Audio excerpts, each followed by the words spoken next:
Hello বন্ধুরা, আমার চ্যানেলে তোমাদেরকে অনেক অনেক ওয়েলকাম। ব্লগটা শুরু করেছিলাম সকালবেলা। দেখো বাইরেটা দেখে মনে হচ্ছে যে দুপুর 12টা বেজে গেছে, এত রোদ। আমি উঠেই ফ্রেশ হয়ে চলে এসেছিলাম কিচেনে চা বানাতে। চা অবশ্য আগে হয়েছিল, মা বানিয়েছিল, ওটাতেই একটু বেশি করে আরও বানিয়ে নিলাম। তো ততক্ষণ ওঠেনি, আমি ভাবলাম চাটা বানিয়ে ওকে উঠিয়ে দেবো, কারণ ওর আজকে হোমওয়ার্কটা কমপ্লিট হয়নি। তো 9টা থেকে টিউশন আছে, তার আগে হোমওয়ার্কটা করাতে হবে। আমি চাটা বানিয়ে ওকে উঠিয়ে নিয়েছিলাম, দিয়ে চাটা নিয়ে চলে গেছিলাম ওকে হোমওয়ার্কগুলো করাতে, কারণ আমি বসে না থাকলে ও কিছুতেই করবে না। আর তার উপর তো সকালবেলা উঠেইছে, এখন ঘুম থেকে মুড নেই একটু, দেখো মুখটা কেমন বিরক্ত বিরক্ত। তো যাই হোক, বেশি জিদ করেনি, করে নিয়েছিল হোমওয়ার্কগুলো। আমি হোমওয়ার্কগুলো করিয়ে ওকে বললাম তুই এবার রেডি হো, তোর যা বুকস কপি ব্যাগে ভরার আছে ভর, আমি ততক্ষণ ঘরগুলো একটু গুছিয়ে নিই। এখনও আরও 15-20 মিনিটের মতো সময় ছিল, সেই জন্য আমি ভাবলাম ঘরগুলো গুছিয়ে নিই। ও ততক্ষণ নিজে নিজেই রেডি হয়ে নেয়, আর ওকে খাইয়েও দিয়েছিলাম। তো ওকে রেডি করিয়ে তারপর আমি নিজে রেডি হয়ে স্কুটিটা বাইরে বের করাই ছিল। তারপর আমি ওকে পৌঁছে স্নান সেরে নিয়েছিলাম, পুজো করার জন্য রেডি হয়ে গেছিলাম।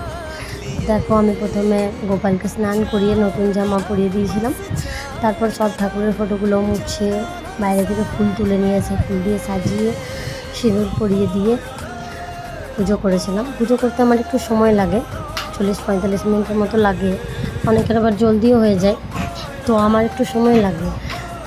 তো ততক্ষণে ম্যামের ফোনও চলে এসেছিলো যে ছুটি হয়ে যাবে, এবার তুমি চলে এসো। তো আমি জলদি জলদি করছিলামও সেই জন্য। তারপর আমি দেখো ধূপকাঠি জ্বালিয়ে নিয়েছিলাম, তারপর আমি হনুমান চালিসা পড়ার জন্য বসে গেছিলাম।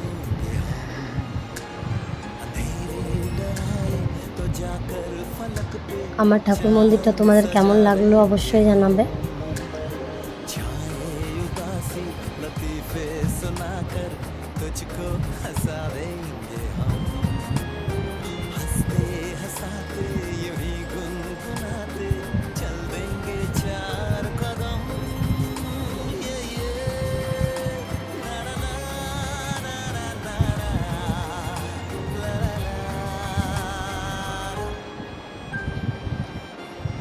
তারপর আমার পুজো কমপ্লিট হয়ে গেল। তারপর ভাবলাম দেরি যখন হয়েই গেছে, তখন একটু শরবত বানিয়ে খেয়েই নিই, কারণ বাইরে যা রোদ আর সকাল থেকে এত গরম। আর পুজোকে বাড়ি নিয়ে চলে আসার পর ওর পিছনে আমার অনেক কাজ থাকে, ওকে খাওয়ানো, জামা প্যান্ট চেঞ্জ করানো, তো আমার আর খাওয়াই হয় না। সেই জন্য ভাবলাম ওর যখন লেট হয়েছে আরও 10 মিনিট হোক, আমি শরবতটা খেয়েই নিই। আর ওর জন্য একেবারে বানিয়ে রেখে দিলাম, যে ও আসবে তো ওকেও দিয়ে দেবো। বাইরে প্রচণ্ড রোদ।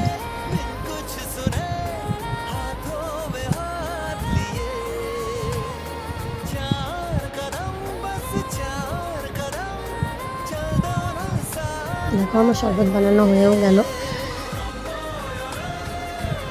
তো তারপর আমি শরবতটা খেয়ে রেডি হয়ে গেছিলাম ওকে নিয়ে আসার জন্য।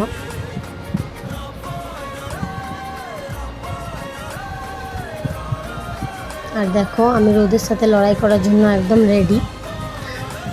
তারপর আমরা দুজন বাইরে থেকে এসে আমাদের অবস্থা দেখো গরমে কি হয়েছে। তারপর ও এসেই বললো আমি চাউমিন খাবো। তো 2 দিন ধরেই বলছিল, বানিয়ে দিচ্ছিলাম না, কারণ ময়দাটাকে আমি একটু অ্যাভয়েডই করি ওর জন্য। তো 2 দিন ধরে বলছিল, আমার খারাপও লাগছিলো, তাই আজকে বানিয়েই দিলাম। চাউমিন দেখো হয়েও গেল। তো চাউমিনটা বানিয়ে আগে ওকে দিয়ে দিলাম। দেখে তো খুব খুশি। প্রথমে ভাবছিল মা আজকেও হয়তো বানিয়ে দেবে না, তো তারপরে দিলাম না, আজকে বানিয়ে দেবো। তো দেখে পরে খুব খুশি, নাচছিল, এই দেখো। তারপর দেখো চাউমিনটা বানানোর পর রান্নাবান্না করে আমার রান্নাঘরের অবস্থা কী হয়েছিল। তারপর আমার পুরোপুরি 1.5 ঘন্টার মতো সময় লেগেছিল রান্নাবান্না করে এই কিচেনটাকে পরিষ্কার করা। তো ব্লগটা শেষ করছি এখানেই, ভালো থেকো।